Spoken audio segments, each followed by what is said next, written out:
Welcome to Joshua. We're still in the book of Joshua. I don't know whether I can say welcome to Joshua, but this is Reflections by Wakeji Kamore. I always try to say that and remember to say that so that you know that you're listening to the right vibes. And we're in Joshua chapter 6. We started with Joshua taking over from Moses, and then the spies were sent in Joshua chapter 2, and we met Rahab, who kind of sheltered them or hid them so they couldn't be, dealt with viciously because nobody likes spies. And then in Joshua chapter 3, we saw the children of Israel crossing the river Jordan. In Joshua chapter 4, we kind of see them. I remember the lesson there was like how to set altars of remembrance and how to look at the things that God has done for you. When God has helped you cross milestones, don't be too quick to move on. Take time and reflect and be like, I have reached here. I find that sometimes the reason why we are ungrateful and the reason why we feel like we've not progressed so far in life is because we never stop to look back at how far we've come. And I love hiking, and I go to, hills and mountains a lot. The one that I went to, I remember there's a time we went to hike on Mount Longonot with my friends, and we're walking, because you're many and you have so many things to talk about. You're just catching up. You haven't seen each other for a while, and you're walking as you catch up. You're walking as you catch up. You're going as you catch up. Stories, guys are laughing. You're going up the hill. You don't even realize that you're going up. And then we reached at some point and stopped. And when we looked at how far we'd come, we're like, guys, it is in looking back that you can see how far God has taken you. And when you get moments to do that, pause and just appreciate what God has done. And that's what they did. They set stones of remembrance. And in chapter 4, that was the thing that we picked. And I'm just reminding us of that. In Joshua chapter 5, which was the one that we read last, we kind of spoke about the transition that was there. And it was an encouragement yesterday. You can go back and listen to that video because that video spoke to adulting. There was a transition from surviving on manna. Manna was food that nobody paid for. Nobody worked for it. God was just supplying. And some seasons we find ourselves transitioning from seasons where we were depending on some sort of continuance and providence. And now the children of Israel were eating food that they had to produce. It was a new season now, a season of engaging in the production. And it's interesting to see that the faithfulness and the providence of God had such a smooth transition. It wasn't, God didn't cut off his supply and be like, kwendeni huko mjisort. If you're a non-English speaker, that means go there and sort yourself out. Go find your way through. Go fend for yourself. God didn't say that. Go fetch for yourself. He made sure that the transition was smooth. And I think that speaks to you and I. If you're an adult or if you're trying to figure out, you're making a transition from one stage to another. You're moving out. You're moving countries. You're changing that. This is like me trying to summarize all the lessons that we've learned. But I think that was a powerful one.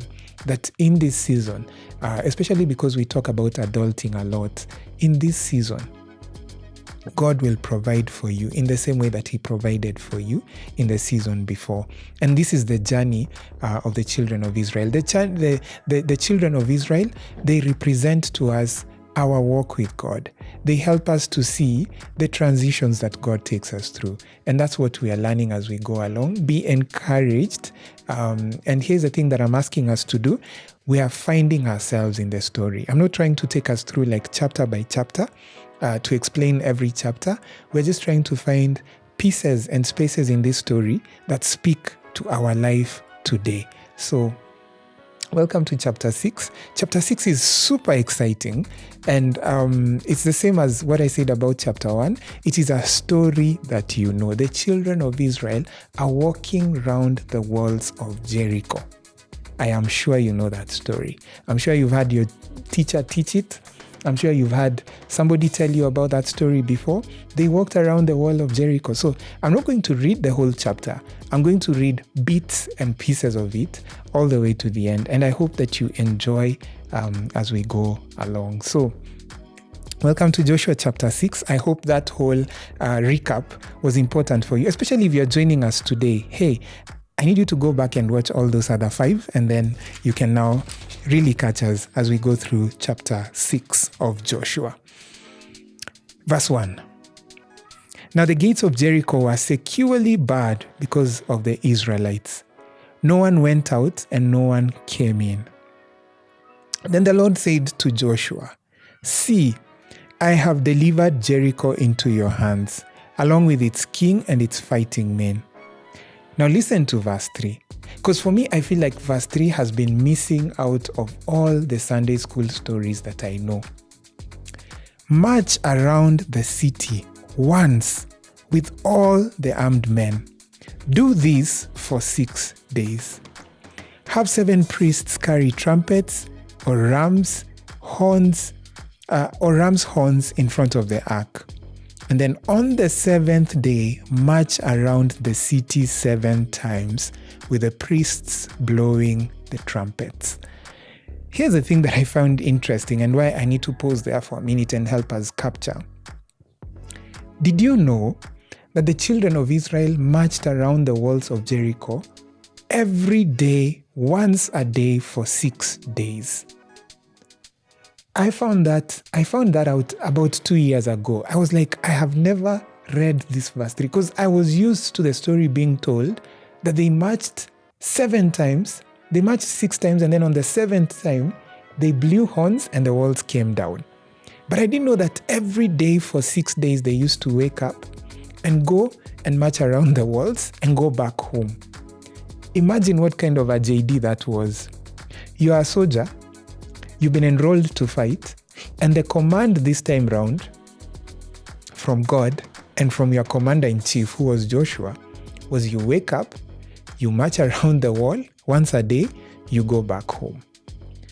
I would have been a kind of soldier who would have been like, me, Kazi, I'm not doing. Because for 6 days, these children of Israel were marching around the walls. For 6 days, there was no there was no crack in the wall to show that there was progress. There was no tremor to show that they marched in obedience for 6 days with nothing to show by day 6. And I find it interesting because a lot of times we find ourselves in seasons where we are marching around a wall, but we can't see progress. Yet, you and I know that we are such a progress-loving generation. We love to see, even when you're downloading something, it is so helpful to see 10% downloading, 20% downloading, 30% download. Like, we love to know what is the status, where are we at? I love Glovo because when I order food, I can tell where the food is at what point. Okay, now the food is being prepared, or now the food has been picked, or now it's in the house. When you order something on Amazon or whatever, it is the same. You can track your order. You know exactly where the order is at which moment. But these children of Israel and their armies were marching around the walls every day for 6 days with nothing to show for. Like, there was no progress. Like, a part of the wall didn't fall today so that they had psych to march around the next day tomorrow. And I kind of find that we have to learn to trust God and do what He commands us to do, even in the absence of the evidence that anything is happening. How do you learn to trust God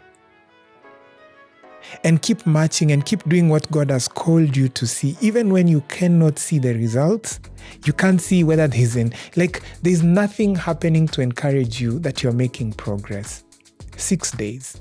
And then on the 7th day, now let's read what happens on the 7th day. And the Bible continues and it says this. I'll skip a little bit. Verse 14. So on the 2nd day, they marched around the city once and returned to the camp. They did this for 6 days. On the 7th day, they got up at daybreak and marched around the city 7 times in the same manner. except that on that day, they cycled the city 7 times.